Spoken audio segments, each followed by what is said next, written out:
जय हिमालय जय भारत। हिमालय लोग यूट्यूब चैनल में आपका स्वागत है और मैं हूं डॉक्टर हरीश चंद्र लखेड़ा। देश को स्वतंत्रता मिले 75 साल पूरे हो चुके हैं। स्वतंत्रता दिवस के अमृत महोत्सव को मनाने के लिए चारों ओर तिरंगा की धूम है, परंतु कितने लोगों को मालूम है कि हमारे पड़ोसी देश नेपाल के लोगों ने भी भारत की स्वतंत्रता में सक्रिय तौर पर भाग लिया था। आप यह भी जानते होंगे कि नेताजी सुभाष चंद्र बोस की आज़ाद हिंद फौज के कौमी तराने समेत कई गीतों के धुनों के निर्माता तथा राष्ट्रगान जन गण मन अधिनायक जय हे के धुन बनाने वाले भी पिथौरागढ़ निवासी राम सिंह ठकुरी तथा देहरादून निवासी व आज़ाद हिंद फौज के प्रथम शहीद दुर्गा मल्ल भी गोरखा समाज से थे। परंतु मैं इस बार भारतीय गोरखाओं की बात नहीं कर रहा हूँ, मैं नेपाल के लोगों की बात कर रहा हूँ। गोरखा रेजिमेंट में रहकर नेपाली व भारतीय गोरखा भारत की सीमाओं की सुरक्षा में पहले से ही अपना बलिदान देते रहे हैं।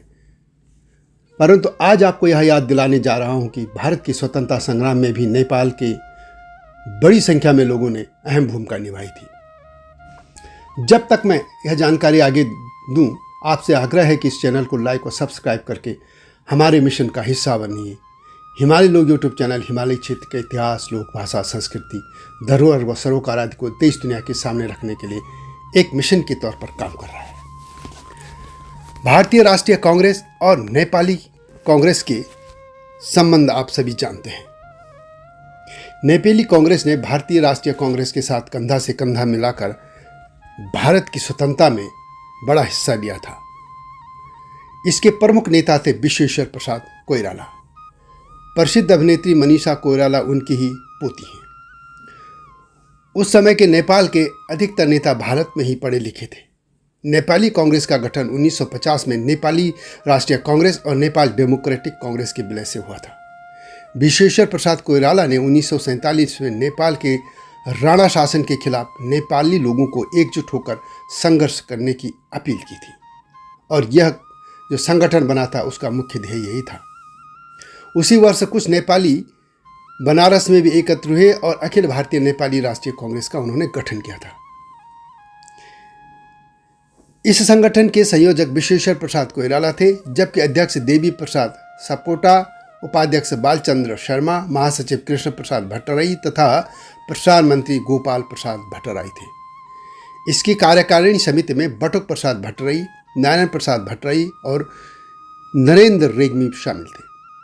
उसी दौरान कोलकाता में रहे नेपालियों ने अखिल भारतीय नेपाली गोरखा कांग्रेस नाम से एक और संगठन बनाया, जिसके अध्यक्ष धर्म नारायण प्रधान थे। विश्वेश्वर प्रसाद कोइराला के बड़े भाई मातृका प्रसाद कोइराला भी नेपाली कांग्रेस के प्रमुख नेता थे।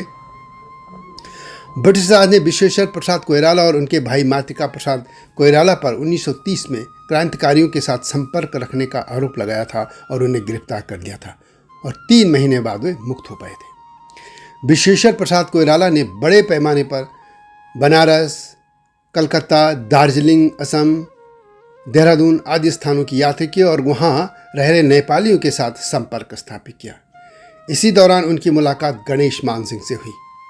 नेपाल और भारत के विभिन्न क्षेत्रों के नेपाली प्रतिनिधियों ने कलकत्ता में एक सत्र का आयोजन किया था। उसी अधिवेशन में अखिल भारतीय को अपने नाम से हटाकर संगठन का नाम नेपाली राष्ट्रीय कांग्रेस रखा गया। काठमांडू में आजीवन कारावास की सजा सामना कर रहे टंका प्रसाद आचार्य को इसका अध्यक्ष बनाया गया था। इसका झंडा तब चौकोर आकार का था, जिसके बीच में चंद्रमा और सूर्य एक के बाद एक सफ़ेद, नीले और लाल रंग होते थे। इस प्रस्ताव में पारित प्रमुख 4 प्रस्ताव में पहला प्रस्ताव था कि स्वतंत्रता आंदोलन में भारतीयों की सहायता की जाएगी। नेपाली कांग्रेस ने नेपाल के तब के शासक राणाओं के खिलाफ भारत से ही इस आंदोलन शुरू किया था। नेपाली कांग्रेस भारत की स्वतंत्रता के लिए भारतीय राष्ट्रीय कांग्रेस के साथ संघर्ष में शामिल रही। नेपाली कांग्रेस ने नेपाल की सत्ता में काबिज राणाओं को हटाने के लिए सफल आंदोलन किया था। नेपाल में राणाओं को फिर से सत्ता में हटाने के बाद शाह वंश फिर से सत्ता में आ गया, परंतु शाह की जो राजवंशी थी उस दौरान नेपाल का चौथर का विकास ठीक से नहीं हो पाया। इस कारण माओवादी सक्रिय हो गए। इधर चीन भी सक्रिय हो गया था। राजशाही के पतन के बाद माओवादियों का शासन आ गया। इसमें माओवादी सबसे प्रबल राजनीतिक शक्ति बनकर उभरे। जबकि नेपाली कांग्रेस राजनीतिक तौर पर कमजोर होने लगी थी। माना जाता है कि भारत और नेपाल के संबंध में जो भी कटुता आती रहती है उसके पीछे माओवादियों का रवैया है, जो कि चीन के समर्थक माने जाते हैं। तो यह थी नेपाल के लोगों की भारत के स्वतंत्रता आंदोलन में भागीदारी की गाथा। इसमें अनगिनत नाम थे और हम उनको नमन करते हैं। इस मामले में और भी मैं जानकारी देता रहूँगा। यह वीडियो कैसी लगी कमेंट में अवश्य लिखें। चैनल पसंद आए तो लाइक और सब्सक्राइब करके नोटिफिकेशन की घंटी भी अवश्य दबा दीजिए, जिन्होंने अब तक ऐसा नहीं किया है।